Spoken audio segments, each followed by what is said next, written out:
This episode of Hak5 is brought to you by Domain.com. Hey everybody, and welcome to this week's episode of Hak5. This is your weekly dose of Technolust. My name is Shannon Morse. Obviously, there is no Darren Kitchen here, but we have been graciously accepted as cool enough for Greg the Dinosaur to join us as my co-host today. So Greg is here. He doesn't have a segment for us, but he's going to be chilling over here and he'll ask questions if he... What was that? Yeah, so Darren's going to be back next week. Greg, you are correct. He'll be back next week. He's currently in London, I believe, so we'll see him. Of course, he does have a segment that we'll jump to later on, but first off, I did have a question for you guys before I get into my first segment. I found this thing over on Amazon. It's called the Stanley Removable Compartment Professional Organizer. So I've been getting into all those different Arduino segments, and I've started to build all this really cool circuitry and all these different like boards and everything. So I was curious what you guys think of this, because I'm thinking about getting it to organize all my different pieces for my Arduino segments. And it looks like it fits pretty well. So yeah, let me know what you guys use to organize all your Arduino stuff, because this looks pretty interesting. So, moving on, I'm having a lot of fun with my Arduino, of course. I've been doing a whole bunch of different experiments and stuff, and today I decided to experiment with this new step where I actually get the Arduino to get the internet to talk to it. And I know that sounds kind of weird, but this is actually one of the several different tutorials that you can find in Getting Started with Arduino. Now, it's a really, really good tutorial. It's in Chapter 6 in here. It basically lets the Arduino light up with a bunch of different LEDs that start blinking and changing color depending on how many times a different word is mentioned on a website, or an RSS in our example. So when I was reading through the chapters, I found that there were a couple of different steps that I felt like were missing from the book, and I think the chapter was pretty much written for somebody with mid-grade experience, somebody who's been working with an Arduino for quite a long time, and as well as C code. So I decided to kind of take a step back and start at the beginning so everybody can understand it, even if you haven't done that many builds. So first off, I wanted to talk about actually building the Arduino circuitry so you can get this to run. So what it looks like, of course, I have my breadboard down here. I have my Arduino, of course. You're also going to need, whoops, there we go. You also need 3 different LEDs. There's going to be one red, one green, and one blue. And you can line up those in whichever way you want. It doesn't really matter. You also need a button, and that's right over here. And you'll need an LDR, which is a light-dependent resistor. And of course, you'll need your Arduino, your breadboard, a USB charging cable, which I have plugged in over here, 5 10K ohm resistors, and several different wires for connecting, because it does take a lot of different wires. So basically the goal is to have my computer pass code to the Arduino that tells it how many times we have the words Arduino, drone, and hack, H-A-K, not H-A-C-K, on our RSS feed from hak5.org. So the code is going to reset every 10 seconds as it reads the RSS. So we should end up with a whole bunch of different patterns. Now FYI, when you first start this up, whenever you actually start reading the code from the internet, it may take several minutes for it to actually start lighting up depending on the RSS and the words that you choose. So you'll notice like mine isn't lighting up right now, but we did get some awesome B-roll, so I'll definitely include that in the show. So the little light-dependent resistor that's on the breadboard, that's going to tell us how much light is coming into the Arduino, and it's going to be filtered from the room, whatever light is in here, so you don't really need it there, but it's there. The button turns our lamp on or off, of course, and then we're gonna also show off the code a little bit. But first off, I wanted to check out a couple of different websites for you guys that I found extremely helpful. So of course, you can find the website over here for the book, shoporeilly.com, processing.org, that's going to be an important website in just a few moments, and Arduino Playground. So this is a really, really good tutorial. It's a good little setup about what we're doing in this segment. So moving on, I'm going to go ahead and open up the Arduino code. So my Arduino code looks like this. It's going to be working away with reading the inputs from my buttons and my light sensor while lighting up the LEDs in the correct pattern depending on the words from the RSS. So If we take a look at the different code for this is in the Arduino IDE as usual. First up, we're going to set up a whole bunch of constant ints up at the top, and these are going to be matching certain pins. Of course, if you ended up putting your green LED into pin 9, you can switch those around. That's perfectly fine. And then I have my button set to pin 12. Now we have the value coming from the sensor. We're just storing that right there. And then we have all these different things down here. So button low equals off, old button equals low, again low equals off. I'm going to scroll down just a bit. And this is kind of important right here too. Byte R, G, and B. R, G, and B are going to be our different LEDs. Each one is set to 0, so that just sets the value for each one. And then we're going to go ahead and set up the serial port to the computer. So this basically means that the Arduino is going to be able to take that information from the light sensor and from the button and send those back over to my computer. So I'll be able to read that input on all that information. Next up, we have the sensor information down below. So this is going to read the sensor and print the value to the serial port. Now, an interesting thing about this, I'll show you what this does real quick. Down here you see this thing called light level, and I'll get into more about this box in a second, but the light level right now in this studio, it has a pretty big box right here, a pretty big white box. But if I cover up the light sensor with my finger, so I'll just cover it up like this, boop. Now if we look at my code, boop, boop. If I take it off, it turns up, take it down, and then it just covers up the light, so it doesn't see any sensed light from the Arduino, from the breadboard, or from the LDR. Now onto a little bit more about the code. If I scroll down a bit more, we're going to read the incoming bytes from the sensors, and then if a marker is found, the next 6 characters are going to be the color. So this is going to turn the color into a hex. We're going to accumulate 6 different characters in a row, store those in the buffer so that the computer is going to be able to understand what we're supposed to be explaining in this, and then move the pointer forward by 1. So it's going to be reading everything from the Arduino and then moving the pointer forward by 1 point, or 1 byte each. Now we have 3 different numbers stored as hex numbers. We need to decode them into 3 bytes, R, G, and B. So we do that with a little bit of multiplication, and then reset the pointer to 0 so we can reuse the buffer again. So reuse all that memory storage. Down below that, we read the input value and store that from the button, so that's either on or off. This is pretty obvious, we've done it before. We basically are taking the button either on or we turn it off. And I'll go ahead and skip down a little bit farther.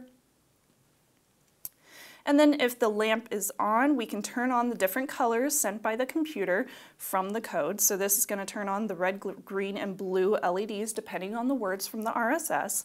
Else, if the button has turned the lamp off or the LEDs off, then it'll set all of them to 0.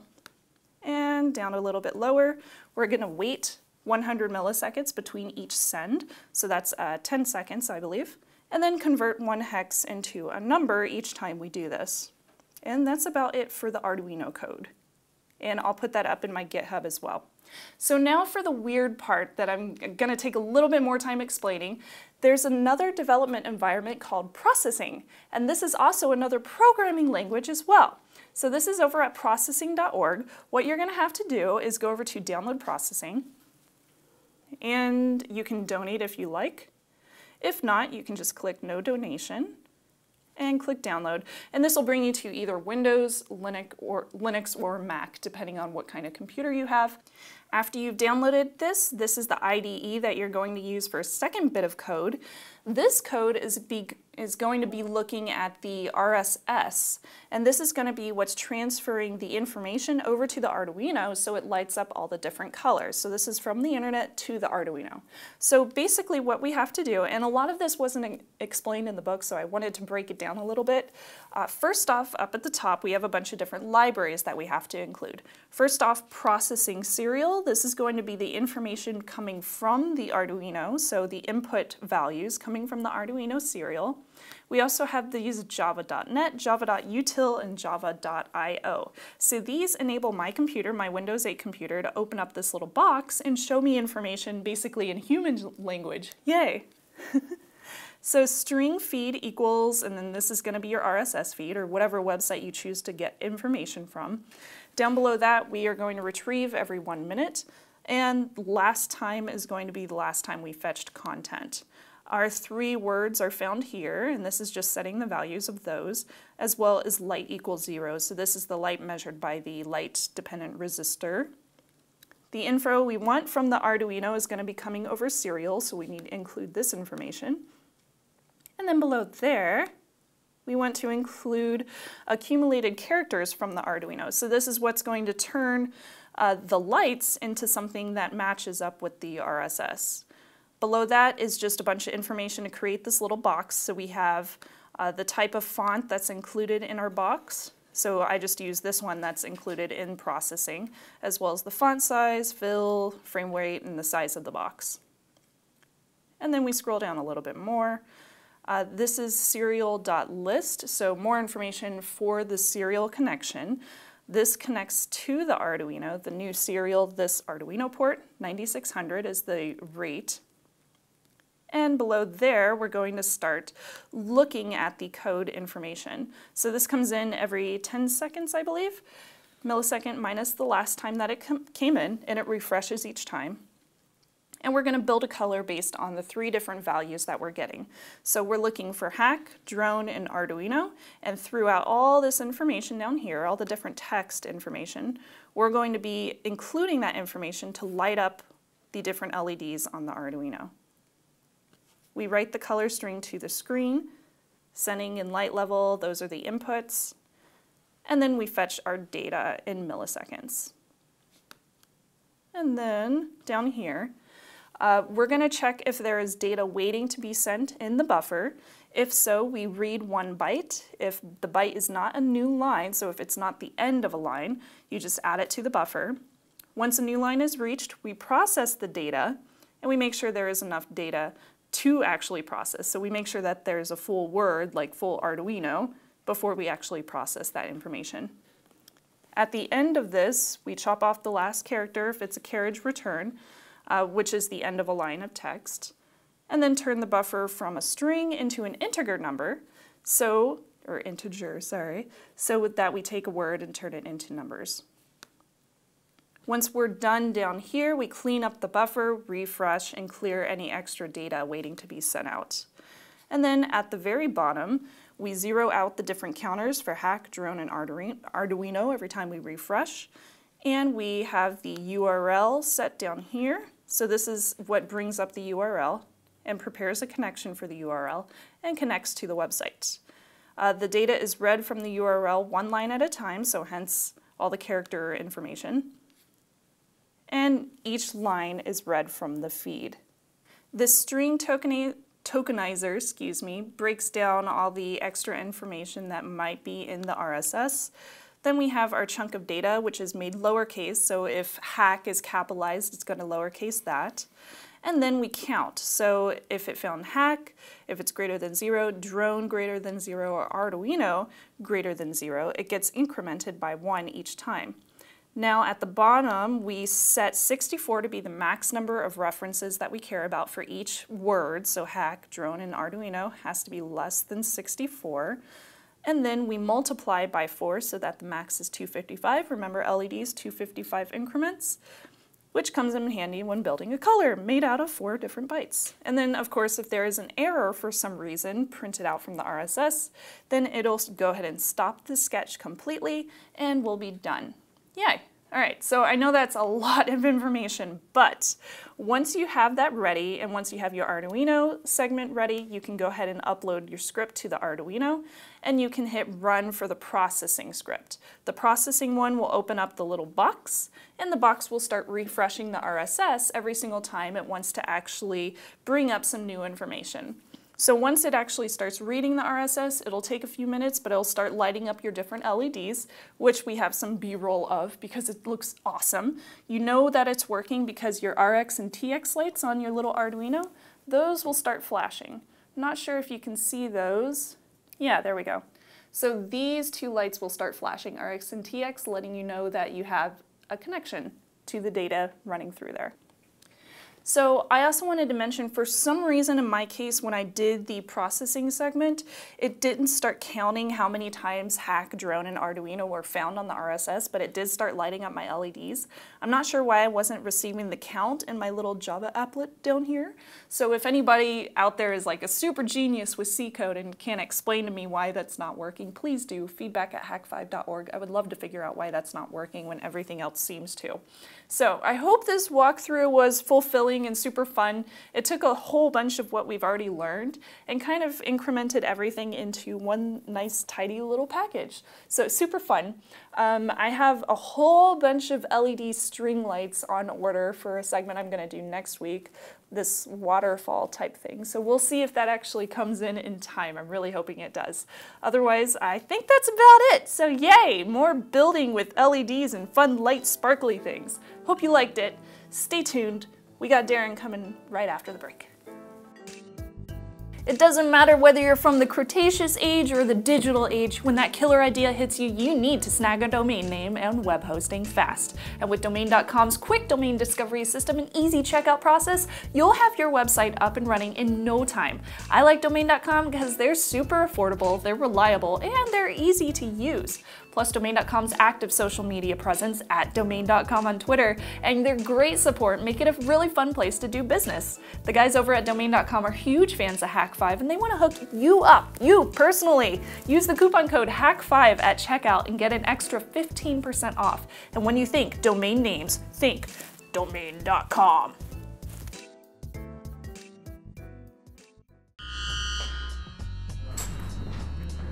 There's two amazing projects going on at the same time. I mean, two maiden flights, right? So this micro and this V-twin. And how much, I mean, this is just like a regular day here at London Aerospace, right? Pretty much. Just, oh, we're gonna just try some completely new crazy stuff. This is, we are. This is a quiet day, you should see the... It's so tiny. So this is the Spectrum one, right? Horizon Hobbies has been selling it, so... Yeah. Yeah. I don't actually know who makes it. Like, I mean, I heard that Immersion makes it, but I'm not really sure. Sure. I mean, it's got all of the standard kit you would want: wide-angle lens, a cloverleaf antenna here. It's a channel as well. You can swap channels. It's going to look like that. You can see through the render. Okay, I can kind of see through final render here. It's frame for the Nano QX. It's a bit heavier, but we're gonna. Oh, I see. You're just getting your first layer done now. Yeah. So we're gonna run it on 8.5mm motors instead of 6mm motors that it comes with, so it'll be a bit more powerful. Because by default, it's actually a bit underpowered. Oh, is this it right here? Yeah. So this is all the parts of the Nano QX that aren't the frame. Sure. So we're gonna see. That's it's really a bit small. underpowered, if I'm honest. It doesn't. It flies as great as a quadcopter, but with the FPV gear on it, it hovers at like 65%. Right, because you're adding this much weight to it. Yeah. And we're about to add 4 more grams by changing out the frame as well. So we want to. So this thing is really just down to the gram. Yeah, literally. Yeah. But we're gonna switch to 8mm motors first, and then we're gonna switch to. The eventual idea is to build a smallest possible brushless motor quad, like the one that you've got. That's FPV. It's FPV. I think a lot of the thinking now is that the smaller motors are not actually a good fit for micro FPV. Like, really? You can't. Well, 4 of them rather. So a lot of people are moving to 6. But there aren't making little micro hexes? Little micro hexes, yeah. But there aren't any... micro optos. Micro optos, yeah. Well, that's the thing. The Alien it currently is a quad, but it's coming out with a hex version. Yeah. So I've been seeing the Alien Wii. It's tough to get one of those right now. Yeah. Because they're basically... They're coming out with a hex version of it, so... Oh. Is there any way you could join a hex, or join 2 quads flight controllers together? I wouldn't try that. Yeah. Yeah. Yeah. So the idea is what? You keep using the crappy motors that comes with them, just put more of them on there to generate more thrust, or upgrade the motors to the... There's much better motors now, but I think brushed motors are toys. Yeah, they are. Everybody's basically moving away. But the whole reason the 250 size became so popular is because it's the smallest possible quad that can do everything. Yeah. But technology's come on now, so smaller quads can do everything. Yeah. So this is probably actually only 75 or 80 millimeters, 85 millimeters. Wow. I've got this suspicion that the 250 class took off because you could put everything on a 250 size quad. Yeah. My suspicion is that when 250, like we race 250s, but we still have to go to Hackney Marsh because you need enough space because these things are so fast and they can move so fast so quickly. Yep. But my suspicion is that when you get to a quad that's small enough to race around the backyard, right, you could have a decent race too. you can have a decent race. So as soon as, like, now that technology has reached a point where you'll be able to have a smaller quad that can still do FPV and still do everything, and it opens it up to so many more people. There's so many more places you can fly if you can fly a smaller quad. Well, that's a good point. Even though this, nano VTX here may only be, say, 25 milliwatts or something because it's so tiny, it doesn't matter because if you're racing in the backyard, you don't need 500 meters video range. You need not even 100. Like, we have a lot more fun with the 250 than we do with, like, our 650s and our 550s. Oh yeah, myself as well. It's like, where are you going to fly your 650? You can't fly it through the trees or anything. You're going to hover at a high altitude and say, oh, look at the ground, it's so groundy. Fly a 650 through trees. It takes 4 days looking at it. But as long as you're running over, like, the nice thing is the Alien Wii runs clean flame, right? So we can hack on the code and experiment. Like, we get 8. Is this it? That is so cool. Oh wow! So what's this here for the camera? Yeah. Then flight controller in there. Yeah. Battery over the top. Oh nice! I like how the battery just slides through there. And then this is made for the 6mm motors? Yeah. For now, this is just an Makes an experiment. easy bottom out way. So tell me about London Aerospace. So we're 200 people, about a third of which are members of the Hackspace, I guess. Started about a year ago. Really? Only a third? Yeah. So 200 people are members in the last just a year of starting? Just a year, yeah. We regularly get probably 30 people on a weekend come fly with us. We fly, like, recently, we fly, like, most weekends. We were down in Kent last weekend racing around a forest, and then the weekend before that we went to Hackney Marsh, and basically every weekend we do something. And that's the middle of the winter, and come summer we open the backyard up and we fly in the car park back here, and we have barbecues and stuff. It's kind of cool. It's good fun. This place is a lot more fun in summer than it is in winter. Yeah, it's cold in winter. Well, what would your answer be? Because, simulators notwithstanding, when somebody asks you what... The world needs a good open source, like, quadcopter simulator, and there isn't one right now. There's ones that are designed to teach people to fly airplanes. Some of them have quadcopters built in, and there's one called RSS-RC, which is not terrible. But the world really needs, like, a really good...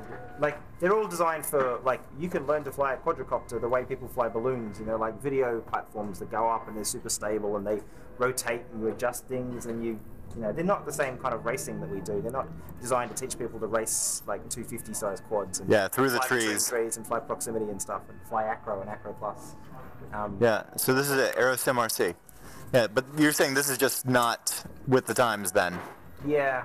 So what's the go-to craft that you recommend then?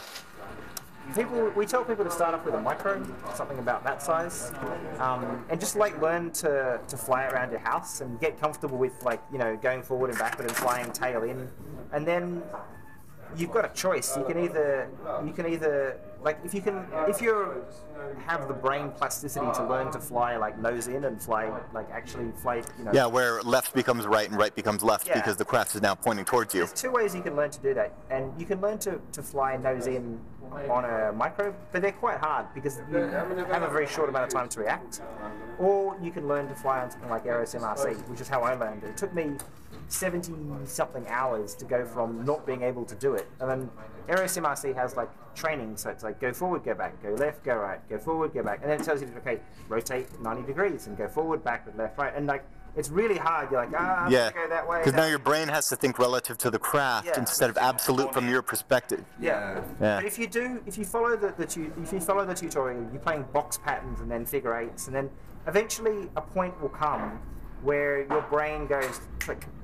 And from that moment on, you can do it. You just, like, it's the weirdest experience. And it really, for me, it was that day that I got it, the day that I went, oh my god, I can actually do this now. Like, there was something in my head, like, there was something about not trying to fly, not trying to hover nose in, but, like, saying, okay, I'm always going to go forward. Committing yourself, and always, like, it's like when you learn to snowboard. Like, at one point, you suddenly realize that, yeah, you can lean on the front foot and you will turn.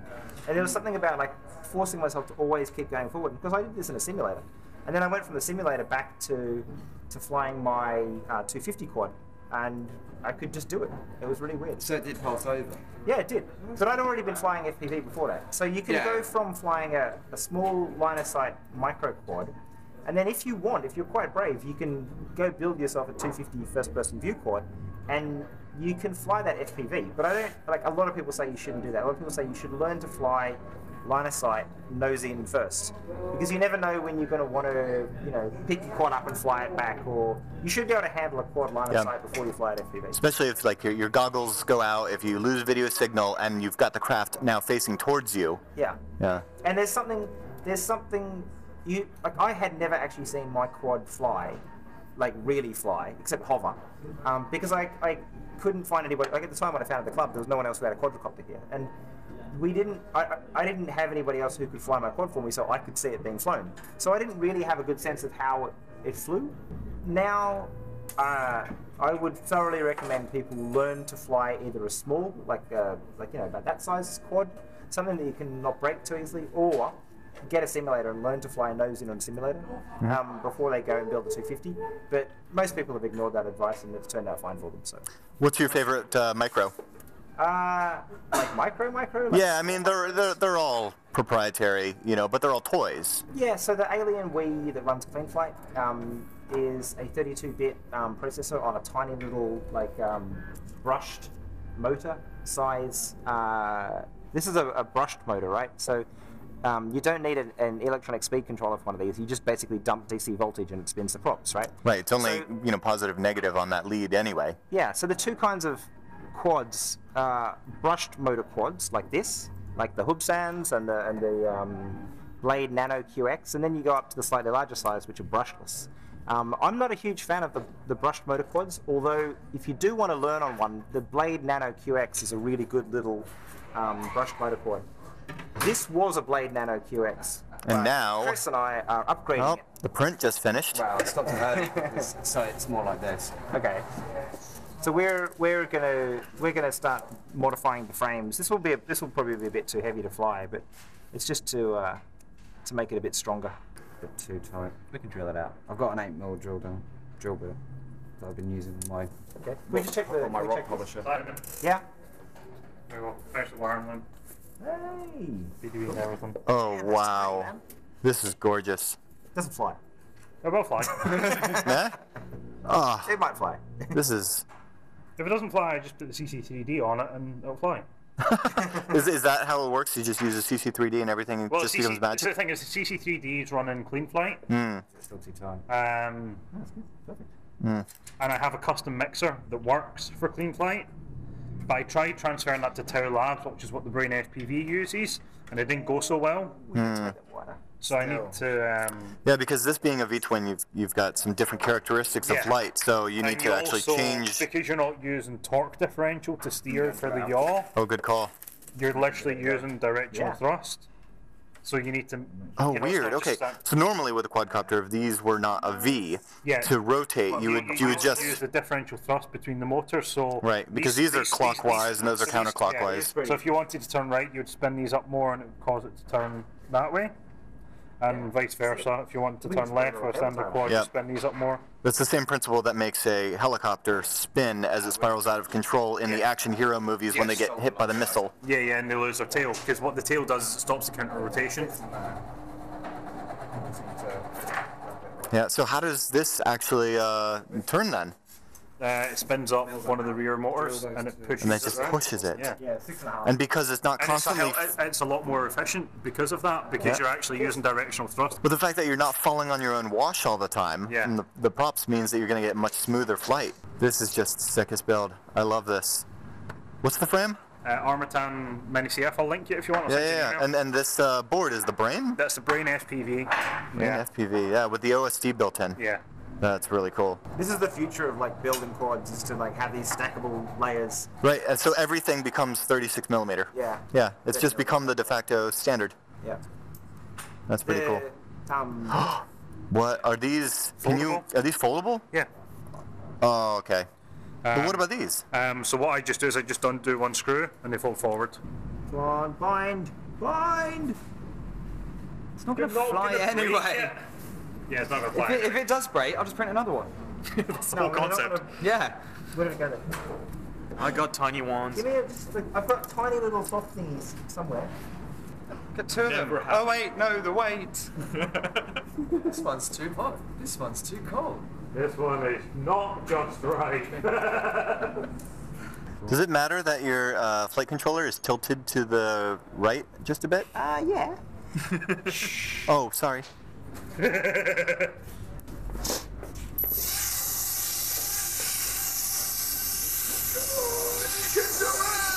Oh! It's a hovercraft. No.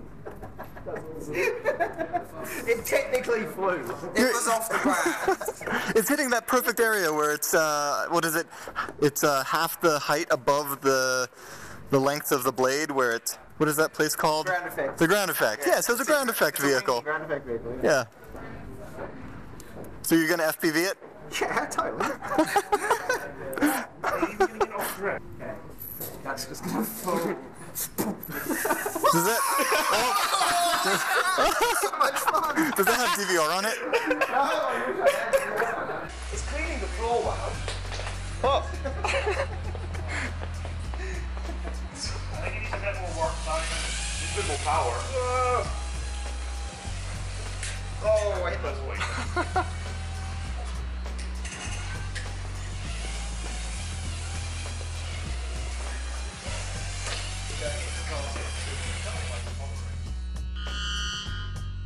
That about wraps up this episode of Hak5, but first we have our trivia question of the week. Last week's trivia question was, who is largely responsible for breaking the German Enigma codes and for creating a test that provided a foundation for artificial intelligence? And the answer is Alan Turing. Of course, he's amazing. Now this week's trivia question is, most modern TVs draw power even if turned off. Yay, like vampire power. The circuit that the power is used in does what function when the TV is actually in use?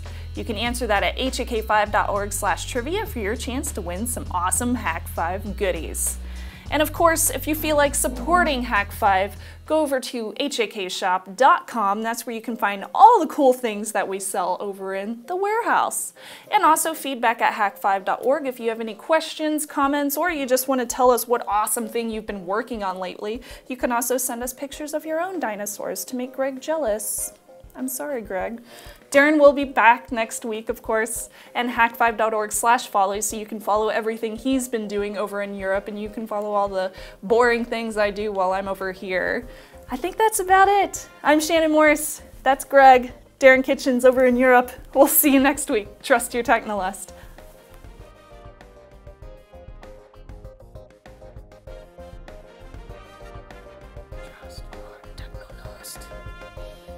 Trust your technolust.